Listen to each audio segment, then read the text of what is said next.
Abel Chivucovuco está na edição da noite da SIC Notícias. Boa noite, bem-vindo. Boa noite, obrigado à à SIC Notícias. Angola vai a votos este ano e tem de facto referido o Abel Chivucovuco essa expectativa de conseguir chegar ao poder. De que forma é que isso será possível, olhando para o que tem sido o cenário político em Angola nas últimas décadas?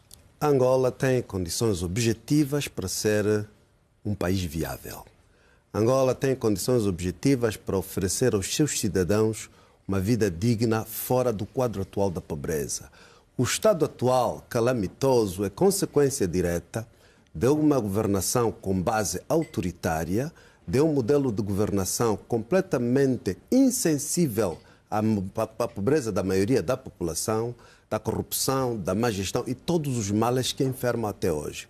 E é por isso que nós temos fé e acreditamos que 2017 será o ano da viragem. Mas uma das grandes questões é saber se estas eleições vão ser de facto sérias. Ainda ontem o ativista Luati Beirão, no Parlamento Europeu, dizia qualquer coisa como que não tinha grandes expectativas, ou que não tem grandes expectativas, que temos uma fachada que se legitima aos olhos da comunidade internacional. Também faz esta leitura sobre as eleições em Angola? A natureza do regime atual é fundamentalmente antidemocrático, portanto de caráter autoritário. No entanto, nós temos que ter fé e temos que acreditar que pelo nosso papel conjunto da sociedade civil, dos partidos políticos e de toda a sociedade, podemos forçar as transformações que levem a termos em Angola eleições livres, justas e transparentes. Este é o objetivo.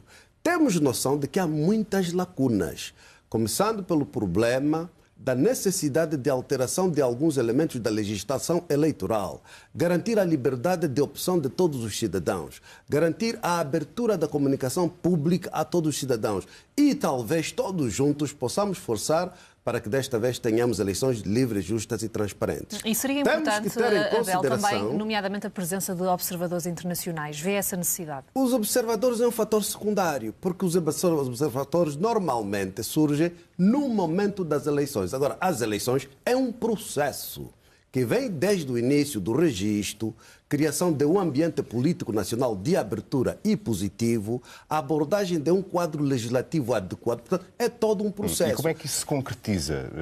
É por isso que tem que haver a pressão das forças políticas e das forças sociais para que todas essas transformações ocorram. Isso tem sido feito, nomeadamente, por ativistas como Luati Beirão e o grupo de ativistas em que ele se integra, e para já sem resultados. Não só isso, significa que nós temos neste momento, no âmbito da oposição, concertação de todos os partidos da oposição para ação conjunta legislativa visando essa transformação. E temos que reconhecer há alguns avanços, mas temos que forçar as transformações. As transformações nas sociedades não acontecem de forma fortuita.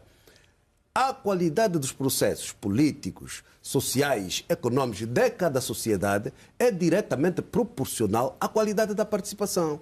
É por isso que eu tenho fé que nós podemos todos juntos forçar para que este ano tenhamos eleições livres, justas e transparentes. Há que notar que o próprio Presidente da República, que no passado nunca cumpriu com esses pressupostos, também anunciou no dia 16 de outubro que era a sua intenção fazer com que desta vez, finalmente, o resultado eleitoral reflita a vontade do cidadão. Portanto, a nós, angolanos, de fazer com que esta natureza autoritária, esta natureza anti-cidadania, esta natureza de vergar as liberdades e os direitos do cidadão, que caracteriza atualmente o governo no poder, seja ultrapassado e forçarem-nos à mudança, para que, de facto, 2017 seja o ano de viragem, e eu acredito que podemos criar as condições para tais, de modo a instaurarmos em Angola um novo sistema político, uma nova mentalidade de governação, que tenha o cidadão angolano como o centro e o fator fundamental da governação em Angola. E acha, Abel, que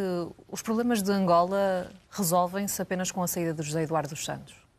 Não tem nada a ver com a saída de José Eduardo dos Santos. Tem a ver com mudança. E mudança não envolve uma pessoa. Mudança envolve fundamentalmente um quadro de consciência de governação diferente, um modelo de governação diferente, uma forma de abordagem das reformas constitucionais nacionais necessárias. Mas isso implica diferente. Necessariamente a saída de José Eduardo dos Santos? Não só a saída de José Eduardo dos Santos, a saída do MPLA da governação. O problema não é uma pessoa, é um sistema. obviamente encarnado pelo presidente, que é o José Eduardo dos Santos, que está há mais de 40 anos no poder, não é verdade? De forma totalitária até 1992 e de forma autoritária desde então. Mas o que nós precisamos é uma mudança da sociedade, não é uma mudança de uma pessoa. E como é que vê as relações entre Portugal e Angola? Ainda assistimos há pouco tempo, enfim, a críticas na imprensa angolana, em particular no Jornal de Angola, dirigidas também à imprensa portuguesa e até à televisão. Em que ponto é que considera que estão as relações entre os dois países? Portugal e Angola têm a obrigação de criar um quadro maduro na relação entre os dois países.